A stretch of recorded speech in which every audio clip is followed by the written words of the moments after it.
ప్రియమైన స్నేహితులకు నమస్కారం. నేను మీ పద్మావతి. స్నేహితులు, ఈరోజు మనం వినబోతున్న కథ వయసి ఒక పూల తోట. ఆగండి ఆగండి, పాట అనుకుంటున్నారా? కాదు కాదు, కథ. వయసే ఒక పూల తోట కథ. రచన బలభద్రపాత్రుని ఉదయ్ శంకర్. ఈ కథలో మనోహరమైన వర్ణన నన్ను ఎంతగానో ఆకట్టుకుంది. మరి మీరు కూడా వింటారా? ఆమె గిలిగింతలతో మెలికలు తిరుగుతూ, అమాయకంగా కనిపిస్తున్నావని నన్ను నీకు కట్టబెట్టారు మా వాళ్ళు. నీ జోరు చూస్తుంటే చూపులతోనే గర్భాధానం చేసేటట్లు ఉన్నావు అన్నది కిలకిలా నవ్వుతూ. ఆమె మాటలకు మరింత రెచ్చిపోయి ఆమె పెదవులని తన పెదవులతో లాక్ చేశాడు. ఇక కథలోకి వెళదాం. వయసే ఒక పూల తోట కథ. అయ్యయ్యో, ఆ పూల గుత్తుల్ని గట్టిగా హత్తుకోకు వసంత శోభ, ముద్దబంతులు నలిగిపోతాయి అన్నాడు వనమాలి కంగారుగా. వసంత శోభ పూలని మృదువుగా స్పృశిస్తూ, ముద్దబంతులు కావునాదా, ఇవి రాధా మనోహరాలు అన్నది. వనమాలి నవ్వి, నేను నలిగిపోతాయన్నది రాధా మనోహరాలు కాదు అన్నాడు ఆమె ఎదవైపు చూస్తూ. వసంత శోభ అతడిని క్రీగంట చూస్తూ, తమరి రసికతని గుర్తించాం, కానీ పూలు నీలాగా మొరటుగా ఉండవు, నా అందాలని పదిలంగా చూసుకుంటాయి అంటూ దెప్పి పొడిచింది. వనమాలి చిన్నగా నవ్వి, నా సంగతి సరేలే, పూల విషయంలో ఎంత దయలేనివారు మీ ఆడవారు అని కరుణశ్రీ బాధపడ్డారుగా అన్నాడు. ఒక గులాబీని అతడి మీదకి విసిరి, ఏం మగాడయ్యా బాబు, అది కవి చమత్కారం అంతే. ఆ మాటకొస్తే మా ఆడవాళ్ల శరీరమే ఒక పూలతోట, కావాలంటే చూసుకో అన్నది. నడుం మీద చెయ్యి పెట్టుకుని వయ్యారంగా నిల్చుని, పాపికొండల మధ్య గోదావరిలా ఉంది ఆమె పైట. సాయం సంధ్య నీరెండలో బంగారు వర్ణంతో మెరుస్తోంది ఆమె దేహం. వనమాలిని ఏదో మోహావేశం కమ్మింది. వసంత శోభని దగ్గరకు తీసుకుని ఆమె శరీరంలోని ఒక్కొక్క భాగాన్ని తడుముతూ, నిజమే కదూ, ఈ కలువ కళ్ళు, సంపెంగ నాసిక, గులాబీ పెదవులు, మంకెనలు పూచినట్లున్న లేత చిక్కిళ్ళు, ముద్దబంతుల్లాంటి పరువాలు, బొండుమల్లెలాంటి నాభి, సహస్రదళ పద్మంలాంటి అంటూ చేతుల్ని నడుం కిందకు పోనిస్తుంటే సిగ్గుతో వారించింది. వనమాలి ఆమె చెవి దగ్గర నోరు పెట్టి, యావత్ సృష్టిలో ఇంతకన్నా అందమైన సుగంధభరితమైన పూలతోట ఎక్కడన్నా ఉంటుందా అన్నాడు గుసగుసగా. ఆమె గిలిగింతలతో మెలికలు తిరుగుతూ, అమాయకంగా కనిపిస్తున్నావని నన్ను నీకు కట్టబెట్టారు మా వాళ్ళు. నీ జోరు చూస్తుంటే చూపులతోనే గర్భాధానం చేసేటట్లు ఉన్నావు అన్నది కిలకిలా నవ్వుతూ. ఆమె మాటలకు మరింత రెచ్చిపోయి ఆమె పెదవులని తన పెదవులతో లాక్ చేశాడు. ఆక్సిటోసిన్ హార్మోన్లు ప్రభావం చూపడం మొదలైంది. ఇరువురు తమకంతో పెనవేసుకునే క్షణంలో, ఏమర్రా, ఏం చేస్తున్నారు అంటూ చేతికర్ర తాటించుకుంటూ వచ్చాడు కామయ్య. ఉలిక్కిపడిన భార్యాభర్తలు కౌగిలి నుంచి విడివడి ఉసూరుమంటూ చూశారు. ఆ వెనుకే వచ్చిన కామేశ్వరమ్మ, ఇంటి నిండా జనం ఉన్నారని వీళ్ళని నేనే తోటకు రమ్మన్నాను, ఇక్కడ వాళ్ళకి ఏకాంతం లేకుండా చేస్తావా చుప్పనాతి అని భర్తని కొట్టినంత పనిచేసి, మన రోజులు కాదు, ఏ అర్ధరాత్రో ఆదరా బాదరాగా సంసారం చేయడానికి ఈ కాలం జంటలకి శృంగారానికి రాత్రి లేదు పగలు అని ముసిముసిగా నవ్వింది. వసంత శోభ కామేశ్వరమ్మ భుజాలు పట్టుకుని, నువ్వు భలే రొమాంటిక్గా మాట్లాడతావమ్మమ్మా, మా ప్రైవసీ గురించి అంత బాగా అర్థం చేసుకున్నావు. మీ గుడిసె మాకిచ్చి మీరు ఇంట్లో ఉండొచ్చుగా అని అన్నది. కామేశ్వరమ్మ జవాబు చెప్పేలోగా వనమాలి భార్య చేయి పట్టుకుని ఇక వెళదాం పద పొద్దుపోయింది అంటూ హడావిడి చేశాడు.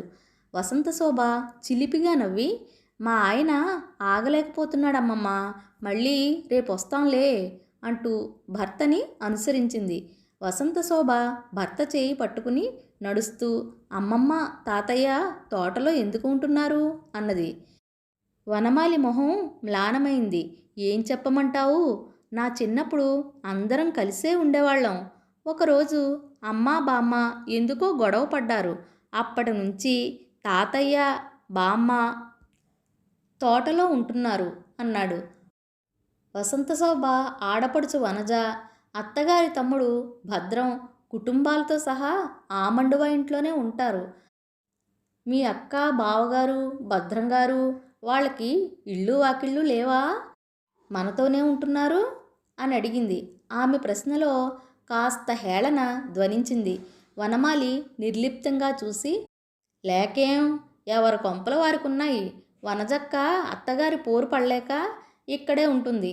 చంద్రంబావ ఇప్పటికీ మనుగుడుపు పెళ్లి కొడుకుననే అనుకుంటాడు. ఇక భద్రమ్మావయ్య విజయత్తయ్య చుట్టం చూపుగా వచ్చి నెలలో 3 వారాలు ఇక్కడే తిష్టవేస్తుంటారు అన్నాడు. వసంతశోభ ఆశ్చర్యం నటిస్తూ అయితే మన కాపురం పెరట్లోనే అన్నమాట అంది నవ్వుతూ. వనమాలి కూడా నవ్వి నాకేం అభ్యంతరం లేదు అని భుజాలు ఎగరేశాడు. ఆ తోటకి మండువ ఇంటికి వసంతశోభ వారసురాలు. ఆమె తల్లిదండ్రులు రాధిక మురళీధర్ అమెరికా వెళ్ళిపోవడం వల్ల ఆమె అక్కడే పుట్టి పెరిగింది. ఫ్లోరికల్చర్ చదివి తోటని స్వయంగా సాగు చేస్తానని తల్లిదండ్రులను ఒప్పించి మరీ ఇండియా వచ్చిందామె. మురళీధర్ చిన్ననాటి స్నేహితుడైన వాసుదేవరావు భార్య దేవమ్మ కొడుకు వనమాలితో ఆ ఇంట్లో ఉంటూ తోట కవులు కూడా చేస్తున్నాడు. వసంతశోభ రాకతో దేవమ్మ గొంతులో పచ్చి వెలక్కాయ పడింది. తోటని ఇంటిని వదులుకోవడం ఆమెకి ఇష్టం లేదు. పైకి మాత్రం వసంత మా కోడలైతే మన 2 కుటుంబాల మధ్య బంధం శాశ్వతం అవుతుంది అన్నది మాటల మధ్యలో. తెలిసిన కుటుంబం కావడంతో రాధిక మురళీధర్ కూడా వసంతశోభ వనమాలిలకు పెళ్లి చేసి అమెరికా వెళ్ళిపోయారు. ఎప్పుడు వచ్చే పోయే జనంతో సందడిగా ఉండే ఇంట్లో తమకి ప్రైవసీ లేకపోవడంతో వసంతశోభకి ఏదో అసంతృప్తిగా ఉంది. వనమాలి ఈ విషయం గురించి పట్టించుకోకపోవడం ఆమెను మరింత బాధించింది. వనమాలి వసారాలో కూర్చుని పేపర్ చూస్తూ నాకు గొంతు పట్టేసింది, పాలల్లో మిరియాలు వేసిస్తావా అని అడిగాడు భార్యని. ఆమె గుండెల మీద చెయ్యి వేసుకుని అమ్మో, పాల గ్లాస్ చూస్తే శోభనం గుర్తొచ్చి నన్ను పీక్కు తింటావు అన్నది భయం నటిస్తూ. 5వ క్లాసు చదువుతున్న వనమాలి చిన్న మేనకోడలు తనకన్నా 2 ఏళ్ళు పెద్దదైన అక్కని చూసి శోభనం అంటే ఏమిటి అని అడిగింది. వనజ చిరాగ్గా చూసి పిల్లలున్నారు, కాస్త చూసి మాట్లాడు వసంత అని పిల్లల్ని అక్కడి నుంచి తీసుకెళ్ళింది. 16 రోజుల పండుగ నాడు కోడలు బారెడు పొద్దెక్కినా నిద్ర లేవకపోవడంతో దేవమ్మ తలుపు కొట్టి పిలిచింది. వసంతశోభ షార్టు స్లీవ్లెస్ టాపు వేసుకుని పెరట్లోకి వచ్చింది. భార్యని చూసి గుటకలు మింగుతూ లోపలికి పద అన్నాడు వనమాలి.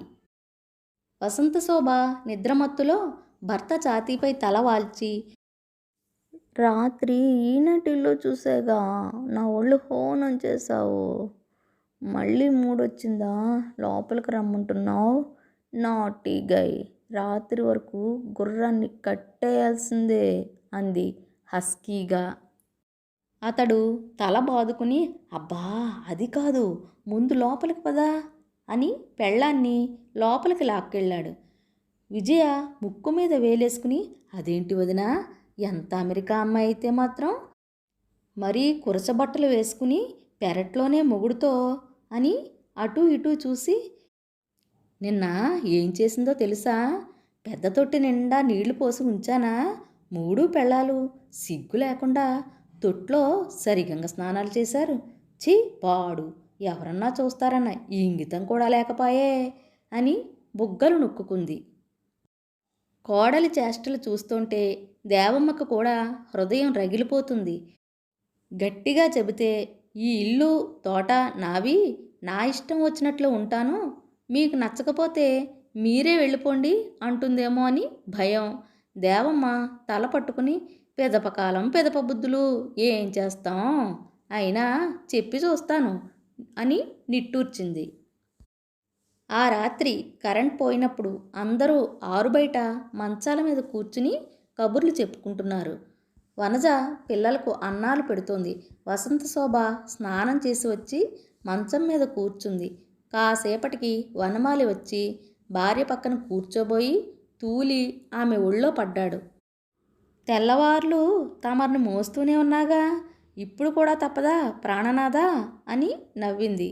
ఆ మాటలకు అందరూ ముసుముసుగా నవ్వి అసలు ఈ పిల్లకు సిగ్గులేదా అనుకున్నారు. భద్రం కొడుకు ఒక అడుగు ముందుకేసి నీ సెన్స్ ఆఫ్ హ్యూమర్ సూపర్ అక్క అంటూ ఫోన్లో టపటపా ఫోటోలు తీశాడు. కోడలు దూకుడు చూసి దిమ్మ తిరిగిన వాసుదేవరావు దేవమ్మ వైపు చూసి సైగ చేశాడు. ఆమె వసంత శోభని లోపలికి తీసుకువెళ్ళి ఇది అమెరికా కాదు, నలుగురు మధ్య ఉన్నప్పుడు ఒళ్ళు మరిచి ప్రవర్తించకూడదు అని కాస్త ఘాటుగానే హెచ్చరించింది. వసంత శోభ భుజాలు ఎగరేసి వాట్స్ రాంగ్ ఇన్ ఇట్, నా మొగుడిని నేను హక్ చేసుకోకూడదా, ఇట్స్ క్వైట్ న్యాచురల్ అన్నది కోపంగా. ఈ ప్రహసనం చూసి వనమాలికి బుర్ర తిరిగింది. భార్యని గట్టిగా అంటే పడక మీద పస్తు ఉంచుతుందని మౌనంగా ఊరుకున్నాడు. ఆ రోజు రాత్రి వసంత శోభ 10 గంటలు కాకుండానే పడగ్గది తలుపులు వేసింది. అప్పటికి పిల్లలతో సహా అందరూ మెలకువగానే ఉన్నారు. లోపల నుంచి వినిపిస్తున్న నవ్వులతో నైగారాలతో వారిలో ఉక్రోషం రగిలింది. తెల్లవారుతూనే ప్రయాణానికి బట్టలు సర్దుకుంటున్న భద్రాన్ని చూసి అంత తొందరేముందిరా, ఇంకో వారం ఉండొచ్చుగా అన్నది దేవమ్మ. భద్రం భార్య చేతులు తిప్పుతూ వద్దులే అమ్మా, ఇక్కడే ఉంటే మీ అమెరికా కోడలి వెకిలి చేష్టలు చూసి పిల్లాడు పాడైపోయేలా ఉన్నాడు అన్నది. భద్రం పెళ్ళాం మాటలకి ఒత్తాస పలుకుతూ నిన్న నన్ను మా ఆవిడని తోటకు వెళ్ళి కలుపు తీసి పాదులకు నీళ్లు పెట్టమంది మీ ఇంటి మహారాణి, మేమేమైనా మీ ఇంటి నౌకర్లమా అని కోపంగా బయటికి నడుస్తుంటే దేవమ్మ చేష్టలుడికి చూసింది. ఆ మధ్యాహ్నమే కూతురు అల్లుడు కూడా ప్రయాణం అవుతుంటే మీరన్నా ఉండండే, అందరూ వెళ్ళిపోతే మాగతి ఏం కాను అని వాపోయింది దేవమ్మ. వనజ తల్లి వంక కోపంగా చూసి ఇంట్లో పిల్లలున్నారనే ధ్యాస కూడా లేకుండా నట్టింట్లో రాసలీలలు చేస్తున్న నీ కోడల్ని అడుగమ్మా అంటూ భర్తని అనుసరించింది. వసంత శోభ చెట్టు కింద కూర్చుని జాంపండు కొరికి సగం భర్త నోట్లో పెట్టి పల్లెటూళ్ళల్లో కూడా అసూయ ద్వేషాలు ఉంటాయని తెలిస్తే అమెరికాలో ఏ గన్నాయిగాడితోనో తాళి కట్టించుకునేదాన్ని, కోరి మరి ఇండియా వచ్చినందుకు బాగా బుద్ధి చెప్పారులే అన్నది. ఆమె మాటల్లో కోపం ఉన్నా ముఖంలో నవ్వు మెరిసింది. వనమాలి భార్య గడ్డం పట్టుకుని ఇక్కడ నీకేం లోటు వచ్చిందని ఎంత బాధపడుతున్నావు, అందరూ నిన్ను పువ్వుల్లో పెట్టి చూస్తున్నారుగా అన్నాడు ఆమె చేతులు తిప్పుతూ.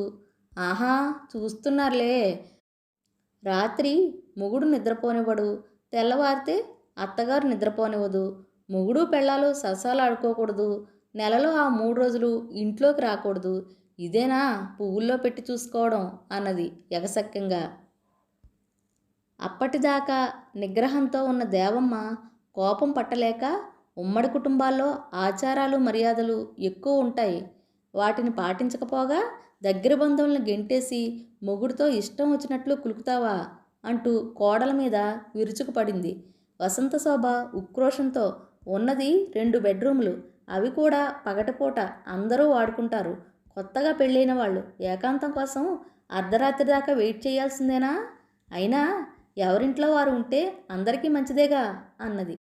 దేవమ్మ కాస్త శాంతించి అవుననుకో, అయినా ఎంత కొత్త దంపతులైనా మరీ అలా అంటుంటే అత్తగారి మాటలకు అడ్డొచ్చి అందుకే ఎవరికీ ఇబ్బంది లేకుండా మేమే ఒక నిర్ణయం తీసుకున్నాం అన్నది వసంత శోభ. దేవమ్మ ముఖంలో రంగులు మారాయి. ఈవిడ గారు మమ్మల్ని కూడా ఇంట్లోంచి వెళ్ళగొట్టదు కదా అని భయపడింది. అత్తగారి మనసు తెలిసిన వసంత శోభ, మేము తోటలో ఉంటాం, అమ్మమ్మ తాతయ్య ఇక్కడ ఉంటారు అన్నది. మరో మాటకు అవకాశం లేకుండా ఆమె అన్నట్లుగానే వారం రోజుల్లోనే కామేశ్వరమ్మ, కామయ్యల మకాం మండువా ఇంట్లోకి మార్చబడింది. తోటలో కొత్తగా వేయించిన రెల్లుపాక కొత్త దంపతులకు పొదరిల్లయింది. వెన్నెల్లో పాన్పు మీద మల్లెపూలు చల్లుతున్న భార్యని వెనక నుంచి చుట్టేసి, నీకు బహిరంగ సరసాలు ఇష్టం అనుకుంటా అన్నాడు వనమాలి ఆమె జడలో పూలు ఆగ్రాణిస్తూ. వసంత శోభ వెనక్కి తిరిగి, నేను మరీ అంత సిగ్గులేని దాన్ని కాదు శ్రీవారు. ఎక్కడి వాళ్ళని అక్కడికి పంపటం కోసం నాకు తెలిసిన చిట్కాలు ప్రయోగించాను అని పాన్పు పైకి ఒరిగి, ఈ వెన్నెల్లో శృంగారం మాత్రం మన కోసమే అంటూ భర్తని మీదకు లాక్కుంది. స్నేహితులు, కథ చాలా మనోహరంగా ఉంది కదండి. నా కథ నచ్చితే లైక్ చేయండి, షేర్ చేయండి, సబ్స్క్రైబ్ చేసుకుని నన్ను ఎంకరేజ్ చేయండి. నా కొత్త ఛానల్ను సపోర్ట్ చేస్తారు కదూ. మరొక మంచి కథతో మళ్ళీ కలుద్దాం. ఇక సెలవా మరి.